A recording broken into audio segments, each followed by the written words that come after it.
আসসালামু আলাইকুম প্রিয় দর্শক, আমি মুক্তার আহমেদ সিটিজি নিউজে আপনাদেরকে স্বাগত জানাচ্ছি। আজকে অত্যন্ত দুঃখ ভারাক্রান্ত মন নিয়ে আপনাদের সামনে উপস্থিত হয়েছি। আজকে কক্সবাজারের জন্য অত্যন্ত সুখের দিন, স্বজন হারানোর দিন। আজকের এই দিনে কক্সবাজারে রেলের সাথে অ্যাক্সিডেন্ট করে সিএনজির ঘটনাস্থলে 5 জন নিহত হয়েছে। আমি যারা অ্যাক্সিডেন্টে নিহত হয়েছে তাদের আত্মার মাগফিরাত কামনা করছি। আল্লাহ সকলকে শহীদি মর্যাদা দান করুক এবং নিহতের পরিবার পরিজনের প্রতি সমবেদনা জ্ঞাপন করছি এবং এই সুখ বহন করার বা শক্তি ধারণ করার মতো আল্লাহ তাদেরকে শক্তি দান করুক। ঘটনাস্থলে প্রত্যক্ষদর্শী সংবাদ মাধ্যম এবং স্থানীয় প্রশাসনের মাধ্যমে আমরা জানতে পারি যে কক্সবাজারের বারোয়াখালী থেকে পানিছড়া যাওয়ার যে রুট, সেখানে রশিদনগর এলাকায় রেল ক্রসিং পার হওয়ার সময় উক্ত দুর্ঘটনা ঘটে। প্রিয় দর্শক শ্রোতা, আরও জানতে পারি এই ঘটনায় নিহত হওয়ার ফলে স্থানীয় জনগণ বিক্ষোভ প্রদর্শন করেছে এবং এই ঘটনায় 3 সদস্যের বিশিষ্ট একটি তদন্ত কমিটি গঠন করা হয়েছে। আমরা আরও জানতে পারি যে স্থানে এই দুর্ঘটনা ঘটেছে সেখানে কোনো রেল গেট ছিল না, কিন্তু সাবধানে পারাপারের জন্য একটি সাইনবোর্ড ছিল। প্রিয় দর্শক শ্রোতা, এই এমন একটি হৃদয় বিদারক দুর্ঘটনা, যারা স্বজন হারিয়েছে তাদের মর্মবেদনা বোঝার মতো সক্ষমতা আমাদের অবশ্যই নেই।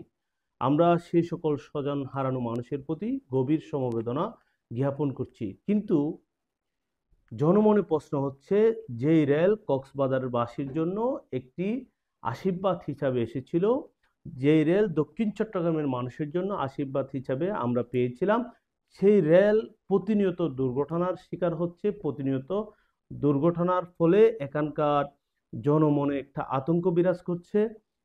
এটা কেন? যে রেল আমাদের জন্য আশীর্বাদ ছিল, সেই রেল আজকে কেন আমাদের জন্য অভিশাপ হিসাবে পরিণত হচ্ছে? আমরা কেন বা আমাদের জনসাধারণ কেন প্রতিনিয়ত রেল দুর্ঘটনার শিকার হচ্ছে? এটা তদন্ত করার দরকার। আমরা প্রশাসনের প্রতি অনুরোধ করব, এক্ষেত্রে কি কি করণীয় ছিল রেল কর্তৃপক্ষের, বা কি কি কাজগুলো করলে এই দুর্ঘটনাগুলো হতো না, সেই বিষয়টা তদন্ত সাপেক্ষে বের করে এবং যথাযথ পদক্ষেপের জন্য আমরা প্রশাসনের প্রতি জোর দাবি জানাবো।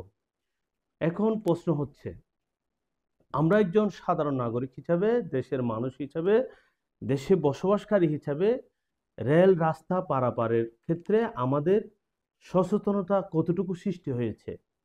আমরা ব্যক্তি হিসাবে বা আমরা মানুষ হিসাবে আমরা কতটুকু সচেতন এই রেল রাস্তা পারাপারের সময়? স্বাভাবিকভাবে আমি আপনাদেরকে একটি উদাহরণ দিয়ে বোঝানোর চেষ্টা করি যে রেল যখন যায় তখন 1 কিলোমিটার থেকে আমরা রেলের আওয়াজটা শুনতে পাই। আর যে সিএনজি চালক এই রেল পার হচ্ছেন, তিনি কি এই রেলের শব্দ শুনতে পায় নাই?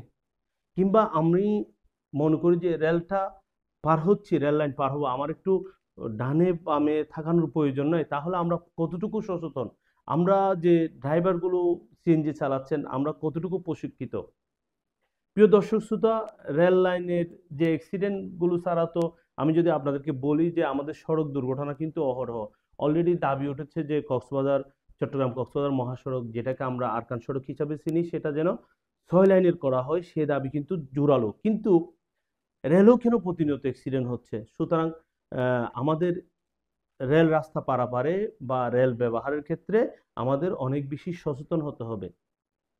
এই সচেতনতা সৃষ্টি করার জন্য সমাজের, ইউনিয়নের গণ্যমান্য ব্যক্তিদের ভূমিকা কিন্তু কম নয়। সর্বোপরি রাজনীতি যারা করেন, রাজনৈতিক দলের নেতাকর্মীদের ভূমিকা কিন্তু অনেক অংশেই রয়েছে। আমরা আর এই রেল লাইনে যেভাবে একটা মর্মান্তিক দুর্ঘটনাগুলো ঘটতেছে, এরকম দুর্ঘটনা ঘটুক আমরা সেটা চাই না। আমরা চাই না এরকম দুর্ঘটনায় কবলিত হয়ে কোনো স্বজন হারিয়ে আর্তনাদ করুক এবং কেউ যেন তার স্বজন না হারায়।